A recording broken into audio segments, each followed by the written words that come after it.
Clear না করে কবরে গেলে সমস্যা আছে। আমি বলছি আপনাকে আমল করতে বলছি না এখন, মানে আপনি আমল করতে যে পারবেন না আমি খুব ভালো করে জানি। 100% যে কথাটার উপর আমল করতে পারবেন না এই পরিস্থিতিতে, এটা আমি খুব ভালো করেই জানি। কিন্তু আমি আপনাকে কনসেপ্টটা ক্লিয়ার করতে বলছি, যে বিশ্বাসটা ক্লিয়ার করেন। বিশ্বাসটা হচ্ছে দিন কি পরিপূর্ণ জীবন ব্যবস্থা। আল্লাহ পাক ইসলামের মধ্যে এমন কোনো বিষয় নাই যা নাজিল করেন নাই। হয়তোবা আমি দুনিয়ার চাপে পড়ে হোক, বৈশ্বিক চাপে পড়ে হোক, আমি 100% পালন করতে পারছি না, এটা ডিফারেন্ট ইস্যু, এটা আলাদা কথা। কিন্তু আগে বিশ্বাসটা ক্লিয়ার করতে হবে যে দিন মানে হচ্ছে পরিপূর্ণ জীবন ব্যবস্থা, এটাই ইসলাম। আল্লাহ পাক কি এখানে ইবাদত বন্দেগীর হেদায়েত দেননি? কিভাবে নামাজ পড়বেন, রোজা রাখবেন, হজ করবেন, যাকাত দিবেন, তাসবিহ তাহলিল করবেন, জিকির আজকার করবেন, এই হেদায়েতগুলো কি ইসলামে নাই? আছে কিনা? দ্বিতীয় দিকে আসেন, পরিবার চালাবেন, ইয়া আইয়ুহাল্লাযীনা আমানু কু আনফুসাকুম ওয়া আহলিকুম নারা, পরিবারের হেদায়েত নাই। মুসলিম হয়ে আমাদেরকে মৃত্যুবরণ করতে হবে।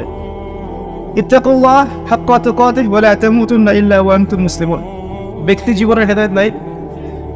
অর্থনীতিতে যাবেন, আল্লাহ বলছেন ফাহাল্লাল্লাহুল বাই'a ওয়া হাররামা রিবা, ইকোনমিক হেদায়েত নাই।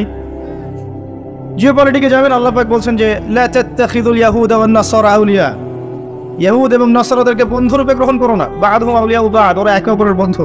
জিওপলিটিক্যাল হেদায়েত পেলেন? পান নাই। আল্লাহ পাক বলছেন ফাহকুম বাইনান নাসি বিল হক, মানুষের মধ্যে হকের মানদণ্ডে বিচার ফয়সালা করো, ফয়সালা নাই। তো সবকিছু আছে কি নাই এটা আগে কথা। আর আপনি পালন করতে পারবেন না সেটা পরের ইস্যু, বা আপনি নসিহত গ্রহণ করবেন কি করবেন এটা আপনার ইখতিয়ার। কেউ বাধ্য করবে না, বাধ্য করবে? কেউ কি ফোর্স করবে ইসলাম নিয়ে চাপিয়ে দিবে আপনার উপরে? আপনাকে মানতেই হবে এমন কি কেউ বলবে? কেউ বলবে না। এটা আগে তো কনসেপ্টটা ক্লিয়ার করতে হবে নাকি ভাই? ইসলামের মধ্যে পরিপূর্ণ জীবন ব্যবস্থা আছে নাকি নাই? যদি থাকে তাহলে আমাদেরকে জানতে হবে এখন যে একটা পরিপূর্ণ জীবন ব্যবস্থা থাকার পরেও কি অন্য জীবন ব্যবস্থা বা দর্শন বা ইজম এগুলো নেওয়া যাবে কিনা। উত্তরটা আল্লাহ পাক দিচ্ছেন সূরা আল ইমরানের 85 নম্বর আয়াত। কত নম্বর? 85। আল্লাহ পাক বলছেন ওয়া মা ইয়াবতাগি গায়রাল ইসলামি দীনান ফালা ইউকবাল, কেউ যদি ইসলাম ছাড়া, এই দিন ইসলাম ছাড়া, যেদিন ইসলাম পরিপূর্ণ, এটা ছাড়া যদি অন্য কোনো দর্শন, ইজম বা জীবন ব্যবস্থা, দিন কেউ তালাশ করে, ফালা ইউকবাল মানে কোশ্চিন কালেও সেটা কবুল করা হবে না। দুনিয়াতে পারবে যেতে পারে, পরকালে গিয়ে দেখবে আমল নামা সব ডিলিট হয়ে গেছে। আমল নামা কি হয়েছে? ডিলেট। হ্যাঁ, বিশ্বাস করছেন না? শোনেন, একটা সূরা আছে, সূরা হুজুরাত। কোন সূরা? এই হুজুরাত সূরার মধ্যে প্রথম দিকের আয়াতগুলোতে পড়ে দেখবেন, 1 থেকে 4 নম্বর আয়াতগুলো। সাহাবীদের মধ্যে দুজন সাহাবী পরস্পরের সাথে কথা বলছেন এবং কথা বলতে গিয়ে গলার ভয়েসটা উঁচু হয়ে গেছে। আমরা হয় না? নবী সাল্লাল্লাহু আলাইহি ওয়াসাল্লাম সেখানে বসেছিলেন। এই দৃশ্যটা আল্লাহ পাক দেখে আয়াত নাযিল করে দিলেন, তোমরা সাবধান হয়ে যাও, যদি তোমরা নবীর সামনে নিজেদের কণ্ঠস্বরকে উঁচু করো, তোমাদের আমল নামা সব ডিলিট হয়ে যাবে, তোমরা টেরই পাবে না। বুঝতে পারছেন? শুধু নবীর সামনে কণ্ঠস্বর উঁচু করার ফলাফল এটা। আর যদি নবী সাল্লাল্লাহু আলাইহি ওয়াসাল্লামের নাজিল করে যে শরীয়ত, এই দিন পালন না করে অন্য দিন পালন করে, তাহলে কি হবে? বুঝতে পারছেন না? একটা হাদিসে পাওয়া যাচ্ছে, তৃতীয় সিঁড়িতে নবী সাল্লাল্লাহু আলাইহি ওয়াসাল্লাম দাঁড়িয়ে বলছেন আমিন। সাহাবীরা বলছেন কেন আমিন বললেন ইয়া রাসূলুল্লাহ? নবীজি বলছেন আমি যখন তৃতীয় সিঁড়িতে ছিলাম, জিবরাইল আলাইহিস সালাম এসেছিলেন, এসে বলেছেন ধ্বংস হোক সেই ব্যক্তি যে ব্যক্তির সামনে নবীর নাম উচ্চারিত হয়েছে কিন্তু সে নবীর নাম শুনে দরুদ পড়ে নাই সাল্লাল্লাহু আলাইহি ওয়াসাল্লাম। নবীর নাম শুনে শুধু দরুদ পড়ে নাই, তাতেই তার ধ্বংসের অভিশাপ চলে আসতেছে। আর একটু চিন্তা করেন যে নবীর উপরে কোরআন এবং সুন্নাহ নাজিল হয়েছে, যে কোরআন সুন্নাহ পরিপূর্ণ ইসলাম, রিলিজিয়ন, জীবন ব্যবস্থা, এটা বাদ দিয়ে কেউ যদি অন্য মতবাদ, ইসলাম, দর্শন তালাশ করে, তার আমল নামা টিকবে? কমন সেন্স কি বলে টিকবে? দেখেন, কমন সেন্সের অভাব থাকলে মানুষ কি করে? আল্লাহ পাক বলছেন যে তোমরা আল্লাহকে ভয় করো। সূরা বাকারা পড়ে দেখেন 279 থেকে 83 পর্যন্ত 4টা আয়াত পড়ে দেখেন। আল্লাহ পাক বলছেন তোমরা আল্লাহকে ভয় করো এবং সুদ ছেড়ে দাও। কি ছেড়ে দাও? যদি না ছাড়ো তাহলে ফাযানু বিহারবিন মিনাল্লাহি ওয়া রাসূলিহি, তাহলে আল্লাহ এবং তার রাসূলের সাথে যুদ্ধের ঘোষণা শুনে রাখ। একটু আগে শুনলেন নবীর নাম শুনে দরুদ না পড়লেই তার অভিশাপের ফয়সালা হয়ে গেছে। এখন যদি আপনি সুদ খাওয়ার মধ্য দিয়ে নবী এবং আল্লাহর সাথে যুদ্ধ করতে থাকেন, তাহলে কবরে নিশ্চয়ই ওই নবীকে উত্তর দিতে পারবেন, হাউজে কাউসারের পানি নিশ্চয়ই পাবেন, শাফাত অবশ্যই পাবেন, নাকি? এগুলো কমন সেন্সের বিষয় না? সাধারণ কমন সেন্স। যদি নবী সাল্লাল্লাহু আলাইহি ওয়াসাল্লামের শানে জাস্ট দরুদ না পড়লেই এমন হয়, তার কথা সাল্লাল্লাহু আলাইহি ওয়াসাল্লাম, তার কণ্ঠস্বরের উপরে গলার ভয়েস উঁচু করলেই এমন ধমক চলে আসে, তাহলে সেই নবীর সুন্নত, সেই নবী রেখে যাওয়া দিন ইসলাম, মানে কোরআন এবং সুন্নাহর বাইরে গিয়ে চললে পরকালে আমি পার পাবো, চিন্তা করাটা বোকামি না? এখন যখন আল্লাহ পাক বলছেন যে এখানে আমি সমস্ত বিষয় ব্যাখ্যা করেছি, কোরআন এবং হাদিসে আমি সমস্ত বিষয় ব্যাখ্যা করেছি, এটা দলিল কোরআনে আছে, এমনি এমনি বলছি না কোনো কথাই। সূরা কাহাফ খুলে দেখেন 54 নম্বর আয়াত, আল্লাহ পাক বলছেন যে ওয়ালাকাদ সাররাফনা ফি হাযাল কুরআনি লিন-নাস মিন কুল্লি মাসাল, আমি এই কোরআনের মধ্যে মানব জাতির জন্য, শুধু মুসলিমদের জন্য না, মানব জাতির জন্য সমস্ত বিষয় ব্যাখ্যা করেছে। আর কিছু লাগবে? দলিল দরকার আছে? এই একই আয়াত সূরা বনী ইসরাঈলের মধ্যেও আছে, একই আয়াত। তো আল্লাহ বলছেন একমাত্র গ্রহণযোগ্য দিন আল্লাহর কাছে কোনটা বলেন? ইসলাম। ইসলাম মানে কি? আত্মসমর্পণ। ইসলাম মানে কি? আল্লাহর সামনে আত্মসমর্পণের মাধ্যমে শান্তি অর্জন করা। কেমন করে? দলিল দিচ্ছে, ইব্রাহিম আলাইহিস সালাম ওই স্ত্রীকে রেখে আসছেন কোথায় বলেন? কাবা ঘরের পাশে, মনে আছে? খাবার নাই, পানিও নাই, আল্লাহ পাক বলছেন রেখে আসতে। ইব্রাহিম আলাইহিস সালাম কি প্রশ্ন করেছিলেন কেন করবো আল্লাহ? এর পিছনে বিজ্ঞান কি? এই হুকুমের পিছনে দর্শন যুক্তি কি? তিনি কি প্রশ্ন করেছেন? আল্লাহ পাক বলছেন তোমার সন্তানকে জবাই করতে হবে। সন্তানকে ডেকে বলছেন ইন্নী আরা ফিল মানামি আন্নী আযবাহুক, আমি স্বপ্নে দেখেছি আমি তোমাকে জবাই করছি, ফানদুর মাযা তারা, তোমার রায় কি আমাকে বলো। ইব্রাহিম আলাইহিস সালামকে জিজ্ঞাসা করেছেন আল্লাহ এই হুকুমের পিছনে দর্শন যুক্তি বিজ্ঞান কি? একটা মাসুম বাচ্চাকে কেন হত্যা করব, কেন বেচারাকে জবাই করব? একটা প্রশ্ন করেছেন? ইব্রাহিম সম্পর্কে আল্লাহ পাক কি বলছেন? সূরা বাকারায় চলে আসুন। আল্লাহ পাক বলছেন ইব্রাহিম তাকে যখনই কোনো বিষয়ের আদেশ করা হয়েছে, যখনই ইয ক্বালা লাহু রাব্বুহু আসলিম, যখনই তার রব তাকে বলেছেন আসলিম মানে আত্মসমর্পণ করো, ক্বালা আসলামতু লিরাব্বিল আলামিন, তিনি বলেছেন আমি জগৎ সমূহের প্রতিপালক আল্লাহর সামনে আত্মসমর্পণ। একটা প্রশ্নও করেন নাই, এই যে ইসলাম, এই যে মুসলিম। আর ইব্রাহিম আলাইহিস সালামই এই জাতির নাম করেছেন কি? করেন নাই? এও মিলাতে পারছে? ইব্রাহিমের মতো মুসলিম হতে হলে তো সামি'না ওয়া আতা'না, মানে শুনলাম মানলাম, ব্যাস এতটুকু। এখন আল্লাহ পাক বলছেন দিনটা পরিপূর্ণ, আল্লাহ বলছেন যে এই দিন ছাড়া অন্য দিন গ্রহণযোগ্য হবে না, আল্লাহ বলছেন যে তার সামনে আত্মসমর্পণ করতে, আত্মসমর্পণ করলে পরে আপনি শান্তি পাবেন ইনশাআল্লাহ। এর নাম ইসলাম মানে শান্তি। ইসলাম মানে ওই শান্তি নয়। বলে কিছু মানুষ ইসলামে শুধু সৎ কাজের আদেশ, ফজিলত বলতে হবে। শুধু কি ফজিলত বলাই কাজ ইসলামের? আর সৎ কাজের আদেশ করাটাই ইসলাম, অসৎ কাজে নিষেধ করতে হবে না? সৎ কাজে আদেশ করলে তো কেউ কখনো জেল ছুরি ফাঁসির শিকার হতো না, হতো? সারা জীবন যদি ফজিলতের বয়ান করতে থাকি, সুবহানাল্লাহ বললে এত নেকি হয়, আলহামদুলিল্লাহ বললে এত নেকি হয়, আল্লাহু আকবার বললে এত নেকি হয়, কোনো বাধা বিপত্তি আসবে নাকি? আপনার নামে সমালোচনা হবে নাকি? যখন হক কথা বলা শুরু করবে তখন সমস্যা। নবী সাল্লাল্লাহু আলাইহি ওয়াসাল্লামকে 23 বছর মার খেতে হলো কেন? দাঁত শহীদ হলো কেন? তার এই ভ্রুর নিচে এভাবে কড়া ঢুকিয়ে দেওয়া হলো কেন? উহুদের মাঠে তাকে আঘাত সহ্য করতে হবে কেন? নবী সাল্লাল্লাহু আলাইহি ওয়াসাল্লামকে সারা জীবনে 15টা গালি খেতে হয়েছে। কয়টা? সিরাত পড়ে আর রাহিকুল মাখতুম বইগুলো, এই ধরনের বইগুলো পড়ে দেখেন, 15টা গালি খেতে হয়েছে তাকে। আমাদের নবীজির চেয়ে ভালো কোনো মানুষ আছে নাকি? সেই মানুষকে জীবনে 15টা গালি খেতে হয়েছে। বলছে মানুষ যে আপনি হচ্ছেন কাযযাব, মিথ্যা, মহামিথ্যাবাদী। কাযযাব মানে শুধু মিথ্যাবাদী না, মহামিথ্যাবাদী। আপনি হচ্ছেন নাউযুবিল্লাহ সাহের, জাদুকর। আপনি হচ্ছেন ফারিকুল জামাত বিভক্তকারী, ঐক্য বিনষ্টকারী। বুঝতে পারছেন না কথা? আপনি বলছেন যে মাজনুন, পাগল ব্যক্তি, মাজনুন। কোরআনকে বলছে শয়তানের বাণী, নাউযুবিল্লাহ। তাকে নাকি জিন ভর করেছে, জিন ছাড়ানোর জন্য একজন এসেছিল, জিমাদ আল-আজদি তার নাম। সে খবর পেয়েছে নবী সাল্লাল্লাহু আলাইহি ওয়াসাল্লাম কোরআনের মতো কিছু বলে বেড়াচ্ছেন, তার ধারণা যে নবী সাল্লাল্লাহু আলাইহি ওয়াসাল্লামকে জিন আক্রমণ করেছে, নাউযুবিল্লাহ। সে এসে বলছে, শুনে ঘটনাটা মজার, সে এসে বলছে যে মুহাম্মদ কোথায়? মক্কায়। সবাই দেখিয়ে দিল ওই যে কাবা ঘরে বসে আছে, যাও। তিনি গিয়ে বলছেন যে আমি অনেক জিনগ্রস্ত মানুষের চিকিৎসা করেছি, আপনার কি সমস্যা একটু বলেন তো, আমি আপনার চিকিৎসা করতে আসছি। তখন নবী সাল্লাল্লাহু আলাইহি ওয়াসাল্লাম কি বললেন জানেন? তিনি বলছেন এই যে এটা বলছেন, ইন্নাল হামদুলিল্লাহ নাহমাদুহু ওয়া নাস্তাঈন মান ইয়াহদিহিল্লাহু ফালা মুদিল্লা লাহু ওয়া মান ইউদ্লিল ফালা হাদিয়া লাহু ওয়া আশহাদু আন লা ইলাহা ইল্লাল্লাহ ওয়া আশহাদু আন লা ইলাহা ইল্লাল্লাহ ওয়াহদাহু লা শারীকা লাহু ওয়া আশহাদু আন্না মুহাম্মাদান আবদুহু ওয়া রাসূলুহু আম্মা বা'দ। এই পর্যন্ত এসেছেন। এতটুকু শোনার পরে এই জিমাদ আল-আজদি তিনি বলছেন যে আচ্ছা কি বললেন আরেকবার বলেন তো। আরো একবার শোনালেন, সহিহ হাদিস। আবার বলেন দেখি, আরো একবার বললেন, আবার শুনলেন। তিনবার নবী সাল্লাল্লাহু আলাইহি ওয়াসাল্লাম এই কথাটা বললেন। কথা বলার আগেই যে হামসানা পড়েছেন, কথাকে দেখলে বলেন নাই, হামদ এবং সালাহ পড়েছেন। 3 বার বলার পরে জিমাত আলাইহি তিনি বলছেন যে আল্লাহর কসম, আমি জীবনে বহু জিনগ্রস্ত মানুষকে দেখেছি, জাদুগ্রস্ত মানুষকে দেখেছি, কিন্তু আপনার এই যে কথাগুলো শুনে মনে হচ্ছে যে সাগরের গভীর থেকে বের হয়ে আসছে। এবং দেন তিনি কালিমা পড়ে মুসলিম হয়ে গেলেন। এটা বিখ্যাত ঘটনা, জিমাত আলাইহির ঘটনা। তো নবী সাল্লাল্লাহু আলাইহি ওয়াসাল্লাম সবচেয়ে পবিত্র চরিত্রের মানুষ হওয়া সত্ত্বেও তাকে জীবনে 15টা গালি খেতে হয়েছে। আমি আরো পড়েছি, স্টাডি করেছি, দেখেছি তাকে প্রায় 16 বার হত্যার চেষ্টা করা হয়েছে। কতবার? 16 বার। মক্কা মদিনা উভয় ক্ষেত্রেই মক্কার তো নির্যাতন আপনারা জানেনি। গলার মধ্যে চাদর পেঁচিয়ে দেওয়া হয়েছে, পিঠের উপর উঠে নাড়ি ভুড়ি চাপিয়ে দেওয়া হয়েছে, হয় নাই? একজন থুতুও দিতে চেষ্টা করেছিল নবী সাল্লাল্লাহু আলাইহি ওয়াসাল্লামকে। আল্লাহ নবী তখন বদদোয়া করেছিলেন একটা, যে আল্লাহ তোমার জাহান্নামে যে কুকুরগুলো আছে এর মধ্যে একটা কুকুরকে এর পিছনে লেলিয়ে দিও। এরপরে কি হয়েছিল, বহু বছর পরে এই ব্যক্তি সিরিয়ার দিকে গিয়েছে সফর করতে, হঠাৎ রাত্রেবেলা দেখে যে তার তাঁবুর বাইরে বাঘ হাজির, দেখতে বাঘ কোত্থেকে আসলে কেউ বলতে পারো না, এবং এর হাতেই তার খালাস, একবারে শেষ।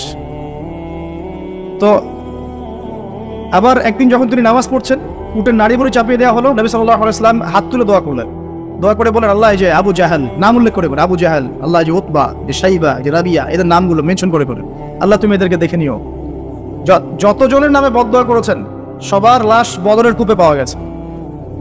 যতজনের নাম ধরে তিনি বদদোয়া করেছেন সবার লাশ 10 বছর পর বদরের যুদ্ধে কূপের মধ্যে পড়েছিল। একটু আগে বলেছিলাম না নবী সাল্লাল্লাহু আলাইহি ওয়াসাল্লামের বদদোয়া। আর আমরা যারা সারা জীবন অতিবাহিত করছি, দিনের কোনো ফিকিরই নাই, দিন পালনের কোনো ফিকির নাই, নামাজ না আছে, পর্দা না, যাকাত না, ইসলামিক অর্থনীতি না, ইসলামিক পরিবার না, ইসলামিক রাষ্ট্র গড়ার কোনো চিন্তা ভাবনা, কিছুই নাই, তাহলে আমাদের কি হবে আল্লাহ ভালো জানেন। প্রিয় ভাইরা, 16 বার তাকে হত্যা করার চেষ্টা করা হয়েছে, এটা আমি পেয়েছি। এমনকি মক্কা বিজয়ের পরে যখন তিনি তাওয়াফ করছেন ওই সময়ও একজন চোরাগুপ্ত হামলা চালানোর চেষ্টা করেছে। এখন আমাকে উত্তর দেন, নবী সাল্লাল্লাহু আলাইহি ওয়াসাল্লাম এত পুত পবিত্র চরিত্র অধিকারী মানুষ হওয়া সত্ত্বেও মানুষ কেন তাকে গালি দেয়, কেন তাকে হত্যার চেষ্টা করে? কি কারণ? কারণ একটাই, লা ইলাহা ইল্লাল্লাহর দাওয়াত এমন দাওয়াত যেটা খালি মুখের জিকিরের দাওয়াত নয়। লা ইলাহা ইল্লাল্লাহর দাওয়াত মানে আল্লাহ পাকের জমিনে আল্লাহ পাকের পূর্ণ বিধান চলবে, অন্য কিছুই চলবে না। আর এই সৎ কাজের আদেশ অসৎ কাজের নিষেধে যখন আপনি যাবেন তখন অবশ্যই এরকম বাধা বিপত্তি আসতেই হবে। যদি না আসে বুঝতে হবে এটা কোনো দাওয়াতই হচ্ছে না, এটা জাস্ট একটা গোলালু মার্কা দাওয়াত হচ্ছে।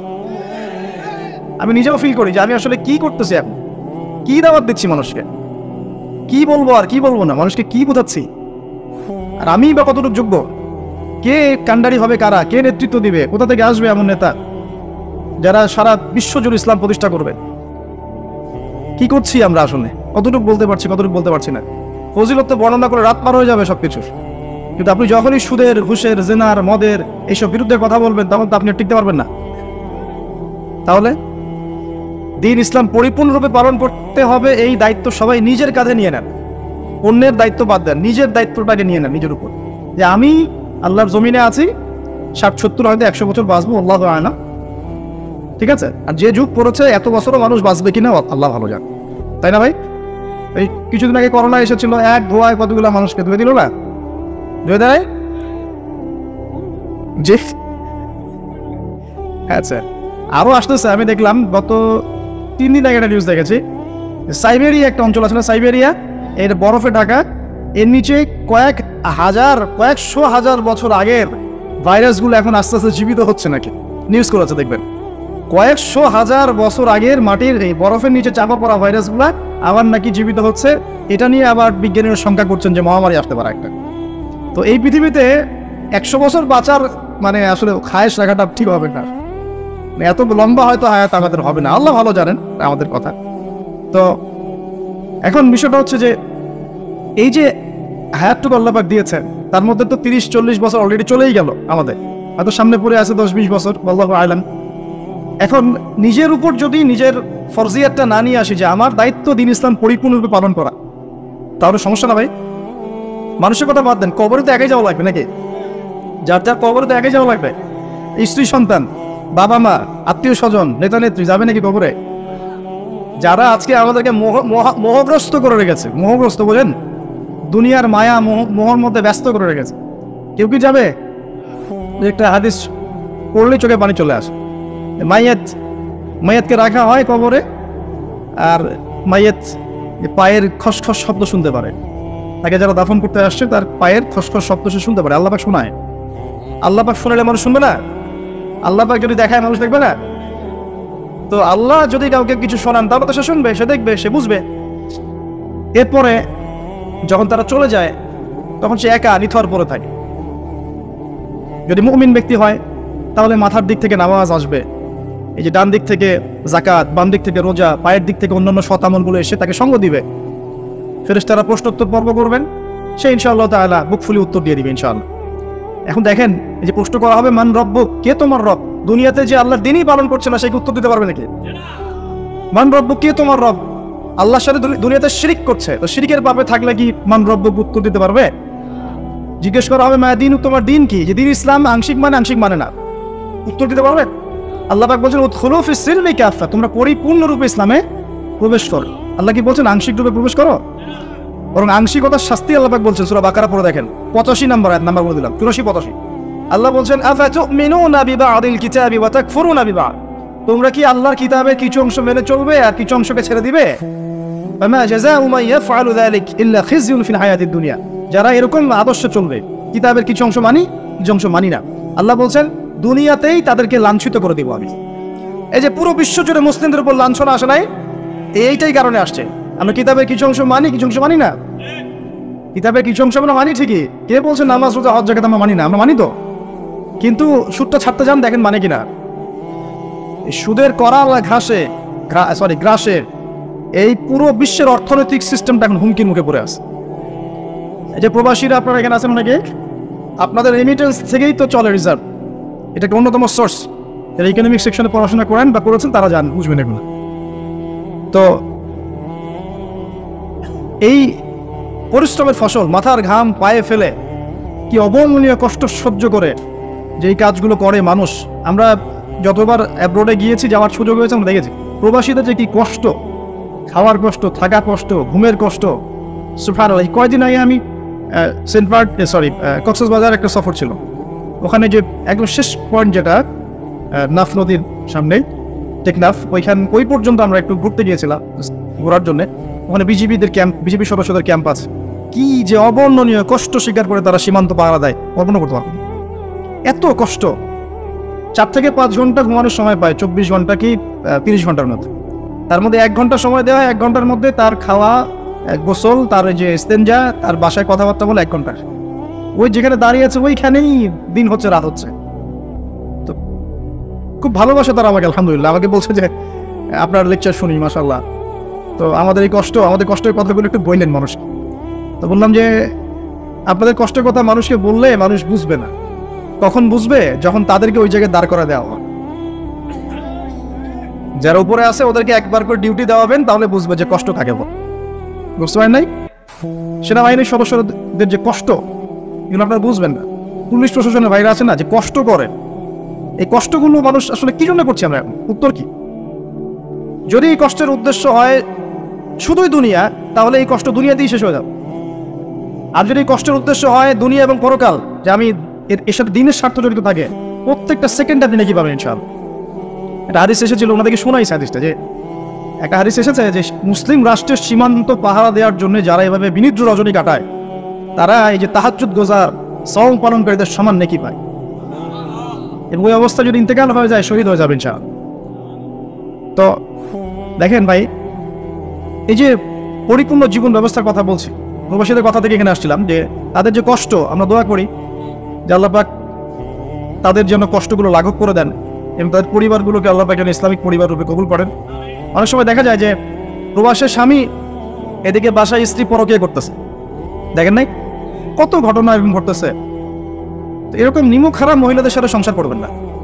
সুন্দর মতো বসবেন, বসে সেপারেট করে দিবেন। এসব নিয়ে চলার কোনো মানে হয় না তো। আপনি প্রবাসে গিয়ে মাথার ঘাম পায়ে ফেলে রেমিটেন্স পাঠান, টাকা পাঠান, আপনার টাকা দিয়ে পরিবার চলে, সমাজ কল্যাণমূলক কাজ হয়, দেশের জিডিপি বাড়ে, রিজার্ভ বাড়ে। আপনার পরিবারের বউ এসে এই কাজ করবে, শান্তভাবে বসে চুপচাপ ছেড়ে দিন, দরকার নেই। দুনিয়াতে একটা শিক্ষা নিয়েছি, দুনিয়ার শিক্ষা হচ্ছে দুষ্ট গরুর চেয়ে শূন্য গোল অনেক ভালো, দুষ্ট গরুর চাইতে শূন্য গোল অনেক ভালো। আর মানুষ যখন আল্লাহকে পেয়ে যায়, হ্যাঁ, মানুষ যখন আল্লাহকে পেয়ে যায় তখন সে দুনিয়ার আসল বাস্তবতা বুঝতে পারে দুনিয়া কি জিনিস। আলী রাদিয়াল্লাহু আনহুর একটা বই পড়ছিলাম, উনার যে মানে দর্শনগুলা, উনার যে চিন্তা ভাবনাগুলো, উনার কিছু লেখা ছিল, কিন্তু এগুলো সব জায়গায় আসে নাই। এই বইগুলো সবাই পায় না, কিন্তু রেয়ার বই। ওখানে দুনিয়ার এক্সাম্পল দিচ্ছেন উনি বলছেন দুনিয়া এমন জায়গা যেখানে কেউ যদি ডুব দেয়, সমুদ্রে ডুব দেওয়ার মতো জাস্ট ডুব দেয়, তাহলে তার আমল, যত নেক আমল, সব আমল কমে আসবে। এটা কিন্তু বাস্তব। দুনিয়াতে ডুব দিবেন আপনি, দেখবেন আপনার নেক আমলগুলো কমে আসতেছে। তিনি বলছেন দুনিয়া হচ্ছে সাপের মতো। কেমন? সাপের মতো। ধরতে নাকি খুব সফট লাগে, ধরতে খুব স্পর্শ করতে সফট মনে হয়, কিন্তু এর বিষ যদি একবার ঢুকে দেয় শরীরে আর রেহাই নাই। কথাগুলোর গভীরতা অনেক। এক জায়গায় লিখছেন উনি যে আমি দুই শ্রেণীর মানুষকে নিয়ে খুব সমস্যা আছে। এক শ্রেণী হচ্ছে যারা জাহেল আবেদ, মানে ইবাদত করে, অনেক ইবাদত করে কিন্তু জাহেল, জ্ঞান নাই কিন্তু ইবাদত করে, এদেরকে নিয়ে আমি খুব সমস্যা আছে। আর এক শ্রেণী হচ্ছে যারা ব্যক্তিত্বহীন আলেম, এদেরকে নিয়ে আমি সমস্যা আছে। আলেম কিন্তু কোনো ব্যক্তিত্ব নেই, এই জন্য মানুষ তার কাছে আসে না, দূরে সরে যায়। ব্যক্তিত্বহীনতার কারণে অনেক আলেম থেকে মানুষ দূরে সরে যায়, কিন্তু একজন আলেম যদি ব্যক্তিত্বহীন হয় মানুষ তার কাছে আসে। খেয়াল করে দেখবেন। তো উনি বলছেন আমি এই দুই শ্রেণীর মানুষকে নিয়ে সমস্যা আছে, আর পড়তে শুরু করলে মনে হয় যে পড়তেই থাকি। বলছেন যে আমি অনেক জায়গায় ঘুরলাম, অনেক কিছু দেখলাম, শুনলাম, বুঝলাম, শেষে গিয়ে বুঝলাম যে মানুষ শুধু স্বার্থের জন্যই মানুষের কাছে থাকে। বলছে তিনি বলছেন তুমি যদি ভালোবাসাকে বাড়াতে চাও তাহলে মানুষের সাথে খুব বেশি মেলামেশা করতে চাও, একটু কম মেলামেশা করো, একটু দূরত্বে থাকো, তোমাকে মানুষ ভালোবাসবে। আর তুমি যদি খুব বেশি ডুব দাও না, তখন তোমার মূল্য আর ব্যক্তিত্ব নষ্ট হয়ে যাও। এক একটা কথা কতগুলো বলে শেষ, অনেক আছে। এক পর্যায়ে তিনি ফাতিমা রাদিয়াল্লাহু আনহার যে ইন্তেকাল, এই ইন্তেকালকে নিয়েও দুটো লাইন লিখেছেন। এই লাইনগুলো পড়তে গিয়ে চোখ দিয়ে পানি চলে আসছে। তিনি বলছেন তোমাকে কতদিন দেখি না, কতদিন ছুঁয়ে দেখি না, কতদিন তোমার কাছে যাই না। সবাই বলে তুমি আমার থেকে দূরে, কিন্তু সত্যি কথা হচ্ছে তুমি আমার কলিজার ভিতরে আছো। এমন করে লিখেছেন ফাতিমা রাদিয়াল্লাহু আনহা সম্পর্কে। হে আমার প্রিয়তমা, তোমাকে কতদিন দেখি না, তোমার চেহারা কতদিন দেখি না, তোমাকে কতদিন ছুঁইতে পারি না। হ্যাঁ, সবাই বলে তুমি আমার থেকে দূরে চলে গেছো, কিন্তু আমি জানি তুমি আমার কলিজার বক্ষ পিঞ্জরে আছো, লিখেছে কবিতে। তো আপনারা একটু পড়াশোনা করবেন। স্পেশালি আমি আপনাদের এনকারেজ করি যে চার খলিফার জীবনে অবশ্যই পড়বেন, চার খলিফার জীবনী পড়বেন, সাহাবীদের জীবনী পড়বেন, তারা কিভাবে দিন শিখেছেন, বুঝেছেন, পালন করেছেন, প্রচার করেছেন, দিনের জন্য কত ত্যাগ স্বীকার করেছেন, এগুলো পড়বেন। আমি খুব রিকোয়েস্ট করি আপনাদেরকে যে আপনারা ইতিহাস পড়বেন। রাসূল সাল্লাল্লাহু আলাইহি ওয়াসাল্লামের জীবনী থেকে শুরু করে একদম অটোমান এম্পায়ার পর্যন্ত ইতিহাসগুলো পড়ে দেখেন, কিভাবে ইসলাম আজকে এই জায়গায় আসছে আপনি চিন্তাই করতে পারবেন। কত চড়াই উতরাই পেরিয়ে যে ইসলাম আজকে এই জায়গায় আসছে আপনি চিন্তাই করতে পারবেন। প্রিয় ভাইয়েরা, আমাদের নবীজি সবচেয়ে ভালো মানুষ হওয়া সত্ত্বেও তাকে কিন্তু গালি খেতে হয়েছে এবং হত্যার চেষ্টাও করা হয়েছে। মনে রাখবেন, শুধু সৎ কাজের আদেশ করার নাম ইসলাম নয়, শুধু আংশিক বিষয় পালন করার নাম ইসলাম নয়, অসৎ কাজের নিষেধের নামও ইসলাম, এবং আল্লাহ নিষেধগুলো ছেড়ে দেওয়ার নামও ইসলাম। আল্লাহ পাক এটাই বলছেন সূরা বাকারা 84-85-তে, তোমরা কি কিতাবের কিছু অংশ মানো, কিছু অংশ মানো না। আমা জাযাউ মান ইয়াফআলু যালিকা ইল্লা খিজয়ুন ফিল হায়াতিদ দুনিয়া, দুনিয়াতেই আমি লাঞ্ছিত করে দেব এমন অপরাধ করলে। ওয়া ইয়াউমাল কিয়ামা ইউরাদ্দুনা ইলা আশাদ্দিল আযাব, কিয়ামতের মাঠে সবচেয়ে যন্ত্রণাদায়ক শাস্তি এদেরকে দেওয়া হবে। কাদেরকে? যারা কিতাবের কিছু অংশকে মানি, কিছু অংশ মানি না। পারি না পারি, আগে আকীদা পরিষ্কার রাখবো যে ইসলামের প্রত্যেকটা বিষয়ে হেদায়েত আছে, এটাই চূড়ান্ত দিন, এর বাইরে কোনো দিন আল্লাহর কাছে গ্রহণযোগ্য হবে না। কেউ চর্চা করলে তা কোশ্চিনকালও কবুল করা হবে না। এবার আসেন, এর ভিত্তি কি? এর ভিত্তি হচ্ছে দুইটা। কয়টা? দুইটা থেকে আরো দুইটা এসেছে, এই দুইটা হচ্ছে মূল। নবী সাল্লাল্লাহু আলাইহি ওয়াসাল্লাম বলছেন তারাকতু ফিকুম আমরাইন, আমি তোমাদের মাঝে রেখে গেলাম মাত্র দুটো বস্তু। কয়টা বস্তু? দুটো বস্তু। লান তাদিল্লু মা তামাসসাকতুম বিহিমা, তোমরা কোশ্চিনকালেও পথভ্রষ্ট হবে না যতদিন পর্যন্ত এই দুটাকে আঁকড়ে ধরে থাকবে। কোন দুটা? এক নাম্বার আল কিতাবুল্লাহ, আল্লাহর কিতাব। দুই নাম্বার ওয়া সুন্নাতে নবীহি, তার নবীর সুন্নত। তো কোরআন এবং সুন্নত মিলেই কোরআন এবং হাদিস নয় কি?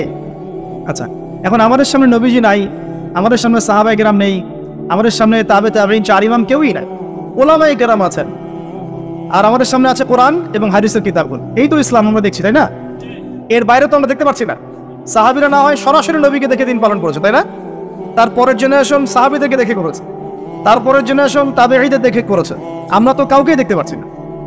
আমরা দেখছি কোরআন এবং হাদিসের কিছু কিতাব এবং ওলামায়ে কেরাম সামনে আছে, এই তো।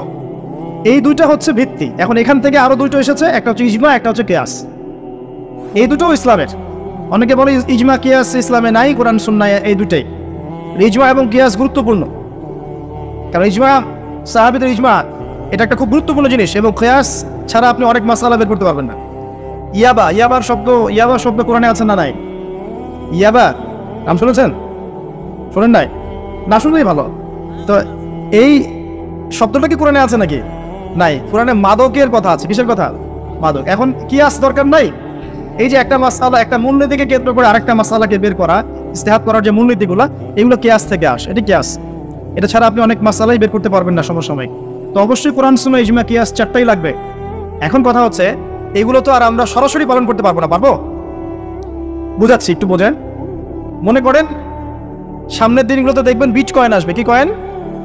হয়তো অলরেডি অনেক কান্ট্রিতে চলেও আসছে। এখানে কতদিন এটা লঞ্চ হবে আল্লাহ ভালো জানেন, কিন্তু বিট কয়েন মার্কেটে আসছে।